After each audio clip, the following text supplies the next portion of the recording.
அண்மை செய்தி. அதிமுக எம்எல்ஏக்கள் சுய விருப்பத்தின்படி ராஜினாமா செய்தார்களா என விசாரித்த பிறகே ராஜினாமா ஏற்கப்பட்டதாக சபாநாயகர் தெரிவித்தார். அதிமுக எம்எல்ஏக்கள் சுய விருப்பத்தின்படி ராஜினாமா செய்தார்களா என விசாரித்த பிறகே ராஜினாமா ஏற்கப்பட்டதாக சபாநாயகர் விளக்கம் அளித்துள்ளார். அதிமுக எம்எல்ஏக்கள் ராஜினாமாவை ஏற்றதை எதிர்த்த வழக்குகளில் உயர்நீதிமன்றத்தில் சபாநாயகர் தரப்பில் பதிலளிக்கப்பட்டுள்ளது. இதுகுறித்து விரிவான தகவலை தெரிவிப்பதற்காக செய்தியாளர் செந்தில்குட்டி இணைப்பிலுள்ளார். செந்தில்குட்டி, இந்த செய்தி குறித்து விரிவான தகவலை பகிருங்கள். கொரோனா உத்தரவை மீறி தாவேகா அரசுக்கு ஆதரவாக வாக்களித்ததற்காக அதிமுக எம்எல்ஏக்கள் 6 பேருக்கு எதிராக தகுதி நீக்க நடவடிக்கை நிலுவையில் இருந்தபோது அவர்களின் ராஜினாமாவை ஏற்று சபாநாயகர் பிறப்பித்த உத்தரவை ரத்து செய்ய கோரி அதிமுக கொறடா அக்ரி கிருஷ்ணமூர்த்தி மற்றும் தேசிய மக்கள் சக்தி கட்சி தலைவர் ரவி ஆகியோர் சென்னை உயர்நீதிமன்றத்தில் வழக்கு தாக்கல் செய்தனர்.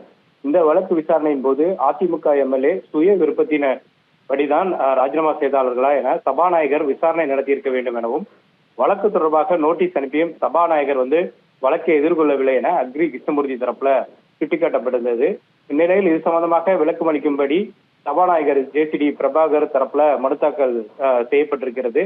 அந்த மனுல இந்த வழக்கில் சட்டமன்ற செயலாளர் தாக்கல் செய்த பதில் மனுவே போதுமானது என்பதால் தனியாக பதில் மனு தாக்கல் செய்யவில்லை எனவும், நீதிமன்றத்தின் மீது அதிகபட்ச மரியாதை வைத்திருப்பதாகவும், சட்டமன்ற செயலாளர் மூலமாக பதில் மனு தாக்கல் செய்ததில் எந்த உள்நோக்கமும் இல்லை எனவும் நீதிமன்றத்தில் அந்த மனுவில் சுட்டிக்காட்டப்பட்டிருந்தது.